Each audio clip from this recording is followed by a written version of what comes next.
Hello everyone, this is Mr. Holinsky coming to you from outer space, and I would like to welcome you to March is Reading Month.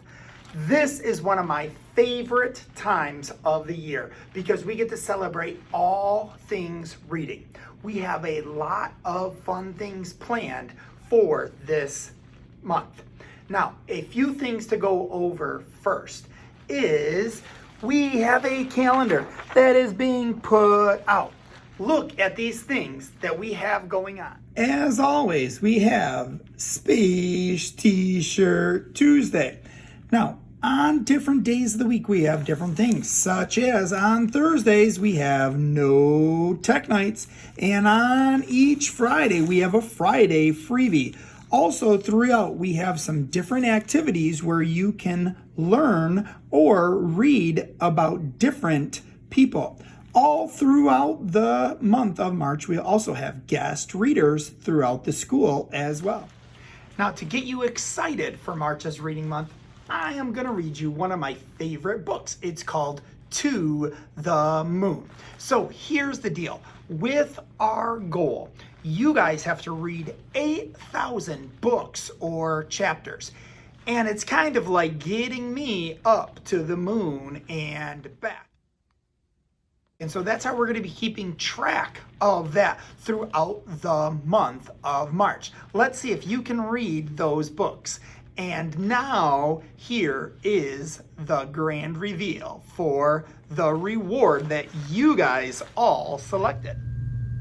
And here it is, the grand reveal of the prize or reward for meeting the goal of reading those 8,000 books or chapters. These were the choices that the students had. Now let's take a look at the responses. As you can tell, it was extremely close. We had 3 that were within just a few percentage points. In third place was Ice Cream Treat for the Whole School that had 68 votes. In second place was Popcorn in a Movie for the Whole School with 75. And the winning selection is Pizza Party for the Whole School. Now that means you guys must read those 8,000 books or chapters to get that prize of a pizza party. So now that we know that a pizza party is in place, let me read you one of my favorite books. It's called To the Moon. Let's see if you guys can get me there and back. To the Moon. Chapter 1 is called Astronaut Neil Strong. Chapter 1, Astronaut Neil Strong. Hey, that's almost my name, Neil shouted. He was at the Space Museum with his class. In front of him was a photo of the first person on the moon, Neil Armstrong. One small step for a man, one giant leap for mankind, from Neil Armstrong. Awesome, Neil exclaimed. Someday it's going to be me, Neil Strong, who walks on the moon. The spacecraft Apollo 11 carried Neil Armstrong and 2 other astronauts to the moon on July 20th, 1969. The world watched on TV as Neil Armstrong stepped out onto the moon.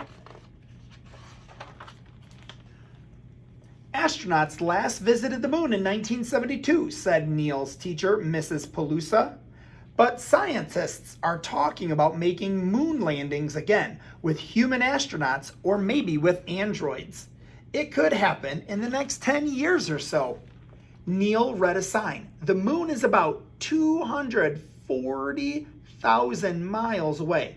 It's the only other place in our universe where humans have stood. That's amazing, Neil said.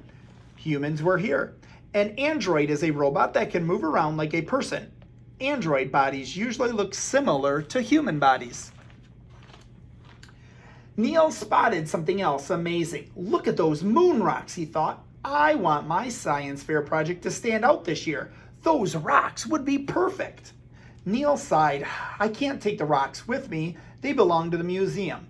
If only I could go to the moon and get my own rocks. Suddenly, Neil noticed a model of Apollo 11 nearby. He sat at the controls. Maybe if I use my imagination, And then, before he knew it, liftoff. Billions of years ago, an object about the size of Mars crashed into Earth. Chunks of rock broke off from Earth and later formed the moon. I didn't know that. Chapter 2, called Luna. Astronaut Neil has landed on the moon. He gasped in wonder. The moon was amazing, and there was someone else there with him, too. An android. I am Luna, it said. Welcome to the moon. Good thing you wore your spacesuit. The moon gets burning hot and freezing cold, and it has almost no air. Your space helmet gives you oxygen to breathe. From Earth, the moon appears to change shape, but it does not. We just see different amounts of the moon. What we see depends on where the sun, moon, and Earth are in the sky. There was a lot to see. Mountains and hills and... Are those oceans, Neil asked. They look like oceans, Luna answered, but they are large fields with dark, solid lava. Since the moon has very little air, there's no sound up there.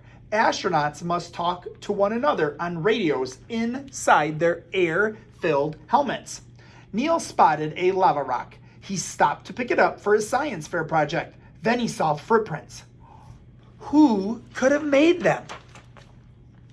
Chapter 3, Boing. Luna saw the surprise on Neil's face. Do not worry.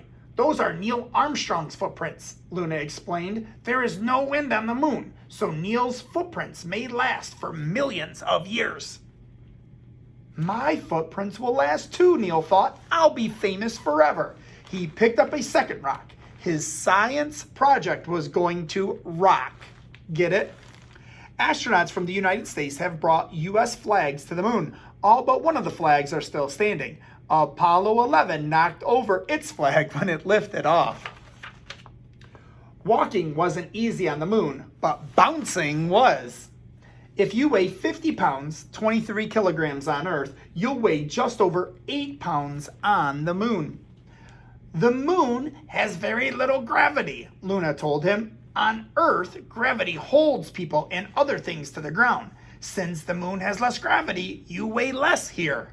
Boingy, boingy, jumping on the moon was fun. Neil saw craters everywhere. Some were huge, others looked like large soup bowls. What made these craters? Neil asked Luna, putting another rock in his backpack. The biggest moon crater is about 1,500 miles from side to side, more than half of the width of the United States. The smallest moon craters are 1 inch wide.